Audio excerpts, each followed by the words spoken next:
Hello दोस्तों, कैसे हैं आप सब? बढ़िया हैं सब दोस्त मेरे।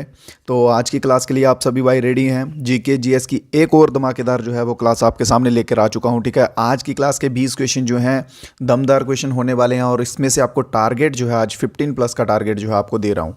क्लियर है सभी दोस्तों को?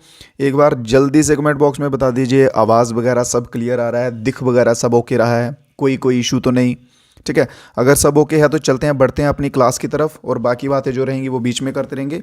और एक चीज़ इंपॉर्टेंट, व्हाट्सएप ग्रुप का दिया होगा नीचे लिंक, ठीक है, वो आप ज्वाइन कर लीजिएगा सभी दोस्त याद से। तो बढ़ते हैं आज के पहले क्वेश्चन की तरफ। हिंदी इंग्लिश दोनों लैंग्वेजेस में क्वेश्चन रहेंगे। ठीक है, हिंदी वाले बच्चे नीचे पढ़ लीजिए, इंग्लिश वाले ऊपर। चलिए, तो बात की गई है यहाँ पे 2008 और 2010 की। अनएम्प्लॉयमेंट हुआ था भाई, बेरोजगारी जो मंदी छाई थी 2008 और 2010 में। इन्होंने पूछा कि वो कौन सा एग्जाम्पल है अनएम्प्लॉयमेंट का, बेरोजगारी का, वो कौन सा प्रकार है। देखिए, फ्रिक्शनल बेरोजगारी भी होती है, स्ट्रक्चरल भी होती है और साइक्लिकल भी होती है। और जब बात की गई है 2008 से 2010 की, तो ये थी कौन सी? साइक्लिकल अनएम्प्लॉयमेंट थी। इसमें होता क्या है, जब डिमांड होती है ना प्रोडक्ट की, मान लो एक प्रोडक्ट है, ठीक है, जैसे कोविड के टाइम पे सैनिटाइज़र की, मास्क की बहुत ज़्यादा डिमांड थी। उसके बाद उसकी डिमांड जो है वो बिल्कुल गिर गई, नीचे आ गई जब कोविड गया। तो वैसा जब होता है, प्रोडक्ट की डिमांड जो है वो गिर जाती है, प्रोडक्ट की डिमांड डिक्लाइन होती है, डिमांड कम हो जाती है, तो उस कैटेगरी की जो अनएम्प्लॉयमेंट होती है उसे हम कहते हैं साइक्लिकल। ठीक है, जो कि 2008 और 2010 में आई थी। इसके सिवा स्ट्रक्चरल इंपॉर्टेंट है। स्ट्रक्चरल क्या क्या है इसमें? क्या होता है कि देखिए, जब कंपनी जो है, एक कंपनी है, उसे स्किल्स चाहिए। उसे स्किल्स कौन सी चाहिए? एक बंदे में जो उसने हायर करना है, जिसको उसने जॉब देनी है, उसको चाहिए उसमें भाई टेक्निकल स्किल्स बहुत होनी चाहिए। ठीक है, कि कंप्यूटर के रिलेटेड स्किल्स चाहिए, डाटा एनालिटिक्स के रिलेटेड चाहिए। बट जो बच्चा है, जो एम्प्लॉय जॉब लेना चाहता है, जो उसको कौन सी स्किल्स है भाई? उसको कम्युनिकेशन स्किल्स अच्छी है उसकी। क्लियर है? वो रिलेशनशिप मैनेजमेंट में अच्छा है बच्चा। बट उसको जो है, ये जब इनकी स्किल्स जो हैं वो नहीं मिलती, स्किल्स जो मिसमैच होती हैं, स्किल्स जब मिसमैच होती हैं, तो स्ट्रक्चरल जो है अनएम्प्लॉयमेंट की कैटेगरी में वो आता है।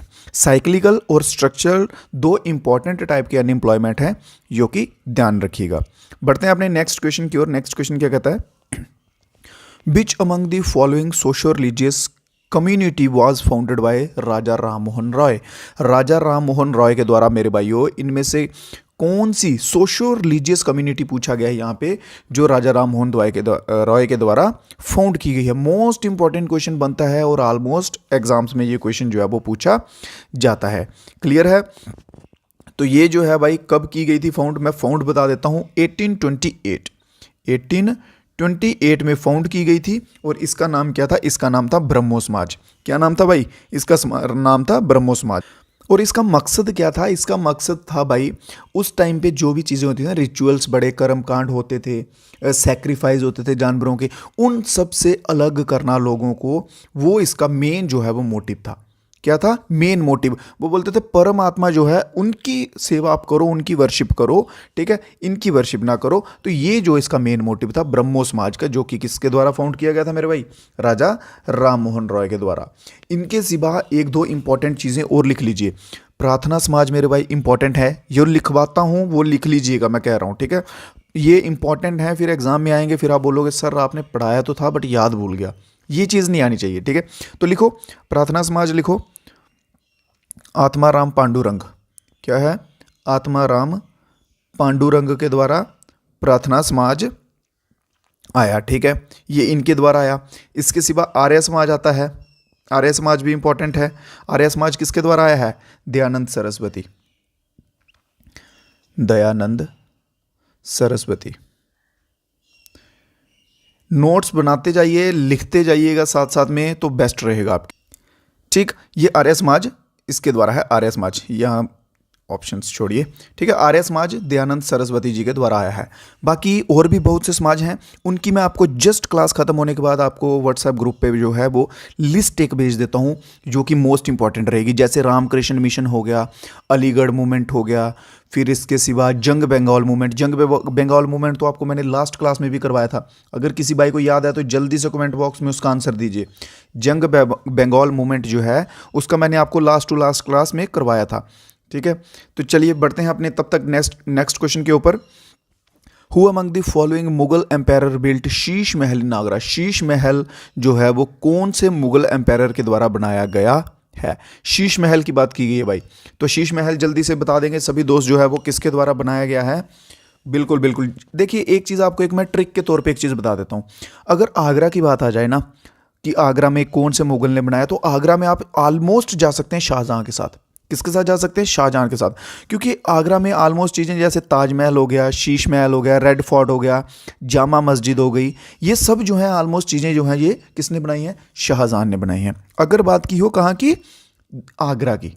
क्लियर है? आगरा की बात हो तो आप शाहजहां के साथ जा सकते हैं। तो इसमें शीश महल जो है वो किसके द्वारा बनाया गया मेरे भाइयों? तो शाहजहां, ऑप्शन नंबर ए जो है हमारा बिल्कुल सही हो जाएगा। क्लियर है? इसके सिवा और जो भी इस टाइप की कैटेगरी के क्वेश्चंस रहेंगे वो आगे की क्लासेस में आपके एग्जाम आने से पहले पहले कवर हो जाएंगे। तो सभी भाई जो है वीडियो को लाइक करते हुए आगे को बढ़ेंगे। वीडियो एक बार सभी दोस्त लाइक कर दीजिएगा। नेक्स्ट क्वेश्चन है कि 2011 की सेंसस के अकॉर्डिंग बताइए भाई, कौन सी स्टेट, कौन से राज्य की पॉपुलेशन जो है वो सबसे ज़्यादा थी? कौन सी स्टेट, कौन से राज्य की पॉपुलेशन सबसे ज़्यादा थी? तो उत्तर प्रदेश जो है हमारा बिल्कुल सही आंसर रहेगा। उत्तर प्रदेश की पॉपुलेशन सबसे ज़्यादा थी। अगला क्वेश्चन देखते हैं। अगला क्वेश्चन क्या कहता है? Which among the following dance is also known as Ikahara? Ikahara dance है, ये आपको मैं क्वेश्चन करवा चुका हूँ पहले भी। इकहारा डांस जो है, ठीक है, इसमें डांसर क्या करता है? सिंगल परफॉर्मेंस करता है बहुत सारे रोल्स के साथ। ठीक है, इसमें क्या करता है? बहुत सारे रोल करता है सिंगल परफॉर्मेंस में। तो ये कौन सा डांस आता है? ये भरतनाट्यम आता है। भरतनाट्यम मैंने आपको क्या बताया था, कहाँ का भाई? जल्दी से, तो भरतनाट्यम आ जाएगा हमारा तमिलनाडु का। कथक कहाँ का आ जाएगा? यूपी का आ जाएगा। कुचिपुड़ी कहाँ का आ जाएगा? आंध्रा का आ जाएगा। क्लियर है? कथकली बच गया, कथकली केरला का आ जाएगा। केरला का एक और क्लासिकल डांस है जिसे हम क्या कहते हैं? मोहिनी अट्टम। मोहिनी अट्टम। अगर आपको क्लास फास्ट लगे तो ऑप्शन रहता है यूट्यूब पे स्लो करके देखने का, आप स्लो कर सकते हैं। अगर आपको स्लो लगती है तो आप फास्ट करके भी देख सकते हैं। ठीक है, एडजस्ट आप जो है वो साइड से कर सकते हैं। क्लियर है? और भरतनाट्यम जो है ये सबसे ओल्डेस्ट भी है। चलिए बढ़ते हैं अपने अगले क्वेश्चन की तरफ। अगला क्वेश्चन क्या कहता है? Cultivation of beet thrives best in which type of soil? जो गेहूं होते हैं, बीट होती है, उसके लिए बेस्ट सॉइल कौन सी है भाई? गेहूं की खेती करने के लिए किस प्रकार की मिट्टी जो है वो सबसे अच्छी होती है? लाल मिट्टी, काली मिट्टी, या फिर पीली मिट्टी, या फिर अच्छे जल निकास वाली गोमट मिट्टी? अच्छे जल निकास वाली कौन सी मिट्टी होती है? जो क्लेई टाइप नहीं होती है, जहां से पानी का फ्लो बना रहता है और पानी निकल जाता है जिसमें से। ठीक है, जिसे आप थोड़ी सैंड टाइप की मिट्टी कह सकते हैं, जिसे हम कहते हैं ना नॉर्मली अपने गांव में बारिशी मिट्टी, वैसी। तो ये कौन सी मिट्टी होगी? वेल ड्रेन्ड लोमी सॉइल जो है ये गेहूं के लिए सबसे अच्छी रहती है। कौन सी? Loamy soil. और अगर बात कर ली जाए राइस के लिए सबसे अच्छी मिट्टी कौन सी रहती है, तो राइस के लिए रहती है क्ले वाली सॉइल। जो क्लेई सॉइल होती है ना, वो राइस के लिए सबसे अच्छी रहेगी। इसके सिवा कॉटन के ऊपर भी पूछ लिया जाता है, कॉटन के लिए कौन सी मिट्टी सबसे अच्छी रहती है? तो कॉटन के लिए रहती है ब्लैक सॉइल। क्लियर है? राइस के लिए क्लेई सॉइल होनी चाहिए जिसमें पानी जो है वो ज़्यादा रुका रहे। कॉटन के लिए होनी चाहिए ब्लैक सॉइल। और बीट के लिए, गेहूं के लिए होनी चाहिए वेल ड्रेन्ड लोमी सॉइल। जो है हमारा आंसर बिल्कुल सही रहे। क्लियर है यहाँ तक सभी बच्चों को? किसी भाई को कोई क्वेश्चन में कोई डाउट रह जाए तो बेझिझक जो है आप कमेंट बॉक्स में बता दीजिए कि सर हमें इस क्वेश्चन में ये डाउट है। आपके डाउट का आंसर जो आपको मिल जाएगा। क्लियर? तो अगला क्वेश्चन देखिए क्या बोलता है? Mosses and lichens are found in which kind of forest? ये भाई वो होती हैं, क्या बोलते हैं इनको, आप अपनी लैंग्वेज में लोकल पता नहीं क्या बोलते होंगे। लीचिस तो नॉर्मल बोलते ही है ना। ठीक है, तो वो जो है वो किस प्रकार के जंगलों में पाई जाती हैं? ट्रॉपिकल रेन फॉरेस्ट में, कॉनिफेरस फॉरेस्ट में, टेम्परेट में, या फिर टुंड्रा में? कॉनिफेरस कौन से होते हैं भाई? इनके ऊपर क्वेश्चन जो है बनते हैं कॉनिफेरस के ऊपर। इसमें कौन से आते हैं? ऑक के ट्री आते हैं, पाइन के ट्री आते हैं, जो लंबे लंबे देवदार के ट्री होते हैं ना, जो लंबे लंबे ट्रीज होते हैं, वो वाले ट्रीज अगर पूछते हैं कई बार कि वो किस टाइप में आते हैं, तो वो कॉनिफेरस में जो है वो आते हैं। यहाँ तक ठीक है, समझ आ गया? अब बात करते हैं अपने क्वेश्चन की। तो लीचिस जो है या मोसिस जो है ये किस में पाई जाती हैं? ये पाई जाती हैं टुंड्रा वन में। तो ऑप्शन नंबर कौन सा हमारा ठीक रहेगा? ऑप्शन नंबर डी जो है हमारा ठीक रहेगा। क्योंकि लीचिस जो है, मूसिस जो है, एक तो इनको चाहिए होता है कोल्ड क्लाइमेट और थोड़ा सा ह्यूमिडिटी चाहिए होती है। कोल्ड क्लाइमेट प्लस थोड़ी सी ह्यूमिडिटी जो है जिसकी ये मांग करती हैं। क्लियर? बढ़ते हैं अपने नेक्स्ट क्वेश्चन की तरफ। The man who knew infinity is a biography of which Indian mathematician. एक व्यक्ति, ठीक है, the man who knew infinity, ये बुक का नाम ही है भाई, ठीक है, बायोग्राफी का नाम है, मैं इसको हिंदी में कन्वर्ट कर रहा था, हाँ। तो उसकी बायोग्राफी जो है वो सॉरी ये बायोग्राफी जो है किस व्यक्ति के नाम पे लिखी गई है? सीवी रामन, श्रीनिवास रामानुज, या फिर हरिगोविंद, या सत्येंद्रनाथ बोस के नाम पे। जल्दी से सभी दोस्त आंसर आने दीजिएगा। सीवी रामन के ऊपर क्वेश्चन आता है, इनको नोबेल प्राइज मिला था, क्लियर है, इनको नोबेल प्राइज मिला था रविंद्रनाथ टैगोर जी के बाद में। सीवी रामन के ऊपर ये क्वेश्चन बनता है। तो अभी बात की गई है मैन हु न्यू इन्फिनिटी, जो है जो अंत तक जानता था व्यक्ति, उसका नाम क्या था? तो Srinivasa Ramanuja. Option number C जो है बिल्कुल सही आंसर हो जाएगा हमारा। रामानुजा जो है इनके ऊपर बेस्ड ये बायोग्राफी लिखी गई है। चलिए सभी दोस्त एक बार बता दीजिए कि क्वेश्चंस जो हैं वो कैसे लग रहे हैं आपको, अच्छे लग रहे हैं, समझ आ रहे हैं कि नहीं आ रहे हैं, और लाइक करके बताइए सभी दोस्त। अगर अच्छे लग रहे हैं तो सभी दोस्त एक बार वीडियो को जो है वो लाइक कर दीजिए, जिन्होंने अभी तक नहीं किया, बिल्कुल फ्री ऑफ कॉस्ट, बिल्कुल फ्री ऑफ कॉस्ट है। तो चलिए अगला क्वेश्चन देखते हैं। विच of the following is not fixed capital? इनमें से कौन सी एक ऑप्शन है जो एक फिक्स्ड कैपिटल हम नहीं मान सकते? कौन सी है जो फिक्स्ड कैपिटल नहीं है? फिक्स्ड कैपिटल होती क्या चीज़ है? स्थिर पूंजी हम किसे कहते हैं? स्थिर पूंजी वो होती है कि जिसे हमने अभी एक बार ले लिया, रख लिया, ठीक है, वो हमारी परमानेंट हो जाएगी, उससे हम और पैसे कमा सकेंगे, जैसा कुछ कह लीजिए, बट एक टाइप की वो हमारे पास रहेगी रहेगी। क्लियर है? कंप्यूटर हमने ले लिया, वो स्थिर पूंजी हो जाएगी। टरबाइन हमने ले लिया, स्थिर पूंजी हो जाएगी। बिल्डिंग हमने ले ली, स्थिर पूंजी हो जाएगी। एसेट्स में आ जाएगा ये, इससे हम और कमाएंगे। मनी जो है ये स्टेबल नहीं है, मनी स्टेबल नहीं है, ये स्थिर पूंजी जो है वो नहीं है, क्योंकि मनी जो है ये एसेट्स में नहीं आती है, मनी एसेट्स में नहीं आती है। तो हमारा ऑप्शन नंबर सी जो है बिल्कुल सही होता हुआ दिखाई देगा। तो बढ़ते हैं अपने नेक्स्ट क्वेश्चन की ओर। अगला क्वेश्चन हमारा क्या कहता है? Which gas was the major propellant of Bhopal gas tragedy? Bhopal में भाई गैस का हादसा हुआ था, जो कि आप कह सकते हैं वर्ल्ड में सबसे वर्स्ट जो होते हैं ना, सबसे खतरनाक घातक, उनमें से एक था वो। उसको वर्ल्ड के साथ कंपेयर किया जाता है इस हादसे को। तो इन्होंने इस हादसे में पूछा हुआ है कि इसमें कौन सी गैस जो है वो लीक हुई थी। तो इसमें मिथाइल जो है वो लीक हुई थी, बट मिथाइल कौन सी? आइसोनेट, ठीक है, आइसोनेट जो है ऑप्शन नंबर सी हमारा बिल्कुल सही रहेगा। ये भी ऑप्शन है मिथाइल, यहाँ पे भी बच्चे हो सकते थे कंफ्यूज, बट इसीलिए मैंने ये दो कर दिए कि नाम याद रहे आपको। आइसोनेट जो है ये भोपाल ट्रेजेडी जो हुई थी, भोपाल में हादसा हुआ था 1984 में, उसमें ये गैस लीक हुई थी। और ये जो चीज़ है ये इतनी खतरनाक क्यों बन गई थी? क्योंकि भाई ये गैस जो है ये कलरलेस गैस थी, जहरीली भी थी, पॉइजनस भी थी, और फ्लेमेबल भी थी। फ्लेमेबल समझते हैं ना आप, जैसे हवा के कांटेक्ट में आएगी आग लग जाएगी इसको एकदम से, ये उस टाइप की गैस थी। इसलिए जो है ये ट्रेजेडी जो है ये बहुत ही खतरनाक हादसों में मानी जाती है। तो बढ़ते हैं अपने अपने अगले क्वेश्चन की तरफ। अगला क्वेश्चन क्या कहता है? National food security act was passed in which of the following year? National food security act जो है मेरे भाई वो कौन से वर्ष में पास हुआ था? जल्दी से आंसर आने दीजिए। 2013, 14, 15 या फिर 12, किस वर्ष में जो है वो पास हुआ था? तो इसकी डेट जो है वो है 5 जुलाई। आगे ईयर बताइए सभी दोस्त जल्दी से। जो बच्चे क्लास देख रहे हैं, 1, 2, 3, 4, 5 जितने भी बच्चे देख रहे हैं, सभी ईमान से जल्दी से अपना कमेंट में आंसर आने दीजिए, चाहे गैस ही कीजिए कि कौन सा जो है वो वर्ष है। बहुत बढ़िया। तो आंसर हमारा सही जो रहेगा वो रहेगा 2013। 2013 में जो है 13 में नेशनल फूड सिक्योरिटी एक्ट जो है वो पास किया गया था, जिसकी अंडर की गांव और शहर दोनों के लोग कवर किए जाएंगे। जो उस काबिल नहीं है खाना कमाने के, तो उनको जो है, जो बीपीएल की कैटेगरी में आते थे या अंडर बीपीएल रहते थे, तो उनको जो है वो खाना जो है वो दिया जाता था। और सबसे पहले जो शुरुआत की थी हमारे छत्तीसगढ़ ने। किसने? छत्तीसगढ़ की गवर्नमेंट ने हमारे शुरुआत की थी सबसे पहले इस स्कीम के अंडर। क्लियर? बढ़ते हैं अपने नेक्स्ट क्वेश्चन की तरफ। अगला क्वेश्चन क्या कहता है? सभी दोस्त जो है वो लास्ट तक पूरे क्वेश्चंस अटेंड करने हैं, ताकि एग्जाम में आपके पास कोई एक्सक्यूज ना रहे कि ये क्वेश्चन आ सकता था, ये हमने पढ़ा था, ये भूल गया था, ऐसा कुछ ना रहे। सभी अटेंड कीजिए, उसके बाद इनकी रिवीजन कीजिए। जब तक आप रिवीजन नहीं करोगे 1-2 बार, तब तक ये क्वेश्चंस जो है वो दिमाग में नहीं बैठने वाले हैं। तो बढ़ते हैं अपने अगले क्वेश्चन की तरफ। अगला क्वेश्चन क्या कहता है? Who among the following hockey player was a part of Indian constituent assembly? कौन सा भाई हॉकी का खिलाड़ी था जो कॉन्स्टिट्यूएंट असेंबली का हिस्सा भी था?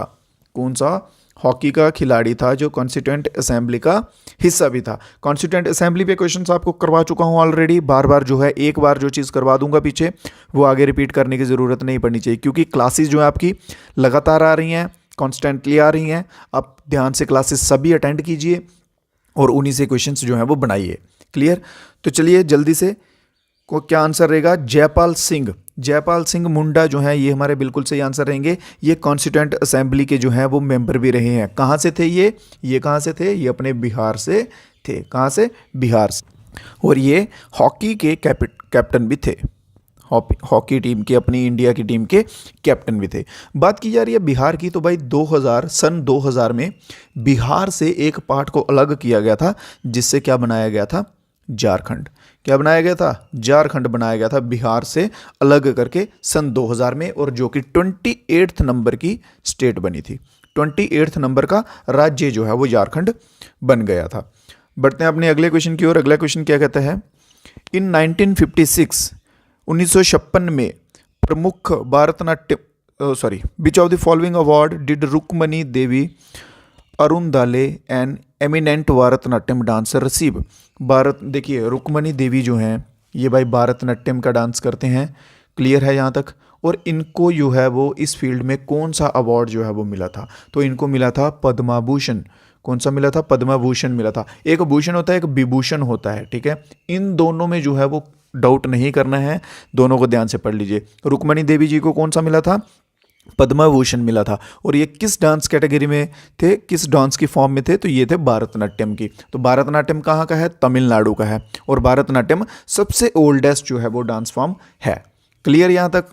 चलिए बढ़ते हैं अपने अगले क्वेश्चन की ओर। नेक्स्ट क्वेश्चन क्या कहता है? उसके साथ सभी भाई वीडियो को लाइक करते हुए चलेंगे। जो भाई हमारे साथ नए जुड़ रहे हैं, जहाँ चैनल पे पहली बार विजिट कर रहे हैं, या जिन्होंने अभी तक सब्सक्राइब नहीं किया है, उन सभी से कहना चाहता हूँ कि सब्सक्राइब भी कर लो मेरे भाई, ताकि जो भी अपडेट्स आएंगे यूट्यूब चैनल पे हमारे टाइम टू टाइम आपको वो है वो मिलते रहेंगे। तो देखते हैं हमारा next question. World heritage day is celebrated on which date? World heritage से डे जो है, विश्व विरासत दिवस जो है वो किस तारीख को मनाया जाता है? बहुत बढ़िया। तो 18 अप्रैल बिल्कुल सही। जो बच्चे 18 अप्रैल को आंसर दे रहे हैं बिल्कुल सही। 18 अप्रैल को जो है ये मनाया जाता है। इसके सिवा 8 सितंबर की बात की है, 8 सितंबर की, तो इंटरनेशनल लिटरेसी डे मनाया जाता है। कौन सा डे मनाया जाता है? International literacy day. फिर इसके आगे और कौन सा ऑप्शन है भाई? 21 जून को भी एक दिन होता है। कौन सा होता है? International yoga day. International yoga day जो है वो 21 जून को मनाया जाता है। फिर 15 मार्च को भी एक डे होता है, कंज्यूमर राइट डे। कौन सा day? Consumer rights day. Consumer rights day. Clear है सभी दोस्तों को? देखिए मैं आपको एक चीज़ फिर से रिमाइंड करवा देना चाहता हूँ मेरे भाइयों, सिलेक्शन लेना है तो क्वेश्चंस जो भी आप पढ़ रहे हैं, जहाँ से भी पढ़ रहे हैं, मैं ये नहीं बोल रहा यहीं से पढ़ रहे हो तो यही वाले करो। जो भी आपके पास सोर्स, आप बुक से पढ़ रहे हैं, किसी और टीचर से पढ़ रहे हैं, कहीं से भी पढ़ रहे हैं, बस उनके नोट्स बनाइए, उनको रिवाइज कीजिए 2-3 बार, फिर आप कहीं जाके जो है सिलेक्शन के करीब करीब पहुंचेंगे। क्योंकि कंपटीशन बहुत ज़्यादा है आजकल, मटेरियल बहुत है और कंपटीशन भी बहुत है, तो बच्चे उसी में कंफ्यूज रहते हैं। मटेरियल एक पकड़ लीजिए, एक मटेरियल के साथ स्टिक हो जाइए और उसी को रिवाइज कीजिए, उसी को रिवाइज कीजिए। जितना आप रिवीजन कर लेंगे उतना आपके लिए बेस्ट हो जाएगा। क्लियर है जहाँ तक सभी दोस्तों को? कोई क्वेश्चन में कोई डाउट रह गया हो तो बता सकते हैं। तो बढ़ते हैं अपने नेक्स्ट क्वेश्चन की ओर। नेक्स्ट क्वेश्चन हमारा क्या कहता है? वो पीरियड ऑफ लाइफ बताइए जब बॉडी जो है, ह्यूमन बॉडी जो है वो अंडरगोज चेंजेस हो रहे होते हैं उसमें, ठीक है? Changes leading to reproductive maturity is called. देखिए वो उस एज को हम क्या कहते हैं जब स्पेशली रिप्रोडक्टिव ऑर्गन्स जो होते हैं उनमें चेंजेस आने लग पड़ते हैं बॉडी में। वो कौन सी एज होती है? क्या वो मैच्योरिटी होती है, एडोल्सन होती है, या बर्डिंग होती है, जहाँ क्लोनिंग होती है? तो वो होती है एडोल्सन एज। कौन सी एज होती है? एडोल्सन एज होती है जब बॉडीज जो है हमारी चेंजेस होने लग पड़ती है, ठीक है? और ये एज कब से कब तक होती है? 11 टू 18-19 तक, ठीक है? 11 साल से लेके 18-19 साल तक जो है एडोल्सन एज का जो है वो पीरियड रहता है, जिसमें कि मेजर चेंजेस जो हैं या ड्रास्टिक चेंजेस आप कह सकते हैं हमें हमारी बॉडी में देखने को मिलते हैं। बढ़ते हैं अपने नेक्स्ट क्वेश्चन की ओर। तो क्या कहता है हमारा क्वेश्चन? स्टेल्थ गाइडेड मिसाइल जो है इम्फाल के निर्माण में किस संगठन ने जो है भाई सबसे महत्वपूर्ण अपना योगदान दिया है। ठीक है, क्लियर है यहाँ तक। Stealth guided missile destroyer Imphal जो है इसको बनाने के लिए, इसको बिल्ड करने के लिए किसने अपना सबसे इम्पोर्टेंट रोल जहाँ कंट्रीब्यूशन दिया है, तो ये दिया गया है माज़ागांव डॉक लिमिटेड मुंबई। किसके द्वारा? माज़ागांव डॉक लिमिटेड मुंबई। ये एक मराठी नेम है माज़ागांव, ठीक है, कि मेरा गांव। माज़ागांव डॉक लिमिटेड मुंबई के द्वारा जो है मेरे भाई सबसे इंपॉर्टेंट जो है कंट्रीब्यूशन यहाँ पे दिया गया है। क्लियर है यहाँ तक सभी दोस्त। अब इसके बाद देख लेते हैं आज की क्लास का हमारा लास्ट क्वेश्चन, और सभी दोस्तों ने इसके बाद ईमानदारी से बता देना है कि टोटल जो है आपके कितने अप्रॉक्सीमेटली कितने क्वेश्चन सही गए हैं और आपको क्लास कैसी लग रही है। रिव्यू जरूर दे के जाना सभी दोस्तों ने, ठीक है, बिल्कुल फ्री में लिख सकते हैं आप। 1 सेकंड 2 सेकंड 5 सेकंड लग जाएंगे, पर रिव्यू जरूर देके जाना कि क्लास कैसी लगी है, समझ आ रहे क्वेश्चन की नहीं आ रहे, और प्रोग्रेस आपकी कैसी है पहले का कंपैरेटिवली। तो हमारा आज का लास्ट क्वेश्चन क्या कहता है कि न्यू आरसीएस रूट बताइए जो कि उड़ान स्कीम के अंडर 2023 में बने हैं। ऑफिशियल डाटा कहता है कि उड़ान स्कीम के अंडर जो है वो नए 60 रूट जो है वो बन चुके हैं। ठीक है, कितने बने हैं? 60 रूट। रोड्स के ऊपर आप सभी को अच्छे से मालूम है कि बहुत काम कर रही है अभी की जो करंट गवर्नमेंट है। तो रोड इनिशिएटिव में जो है वो कितने बने हैं? 60 जो है वो बन चुके हैं। तो ये ऑफिशियल डाटा है, तो ऑप्शन नंबर बी इसमें हमारा सही हो जाए। और अगर ये क्वेश्चन इसके ऊपर ऐसे घुमा के पूछ ले कि कौन सी मिनिस्ट्री के अंडर आता है, तो civil aviation ministry, ministry of civil aviation के अंडर जो है ये आता है। किसके under? Ministry of civil aviation. तो मेरे भाइयों उम्मीद कर रहा हूँ कि सभी दोस्तों को जो है वो क्लास समझ आई होगी अच्छे से, सभी दोस्तों को सभी क्वेश्चन समझ आ गए होंगे। अगर इसके बावजूद भी कोई डाउट रहता है तो आप कमेंट बॉक्स में जो है अपना डाउट जो है मेरे भाई पूछ सकते हैं। और ज़्यादा अपडेट्स के लिए, करंट अपडेट्स के लिए व्हाट्सएप ग्रुप का लिंक जो है वो नीचे दिया रहेगा, वो आप ज्वाइन कर लीजिए मेरे भाई। तो वहाँ पे आपको जो है वो टाइम टू टाइम सभी अपडेट्स जो है वो मिलते रहेंगे। और वहाँ पे अगर कुछ पीडीएफ्स रहते हैं जो फ्री ऑफ कॉस्ट रहते हैं वो भी आपको वहाँ पे दे दिया करूँगा। और बाकी जो भी अपडेट्स रहेंगे आपके एग्ज़ाम के रिलेटेड, जहाँ एग्ज़ाम को लेके इंपॉर्टेंट लगेंगे, वो सब भी आपको टाइम टू टाइम वहाँ पे मिलते रहेंगे। क्लियर है? तो सभी दोस्त जो है वो व्हाट्सएप का ग्रुप जो है वो याद से ज्वाइन कर लीजिएगा। तो मिलेंगे मेरे भाइयों नेक्स्ट क्लास में। तब तक आप सभी दोस्त वीडियो को लाइक करके रखिएगा और चैनल को भी सब्सक्राइब करके रखिएगा। तो तब तक के लिए मेरे भाइयों जय हिंद, जय भारत।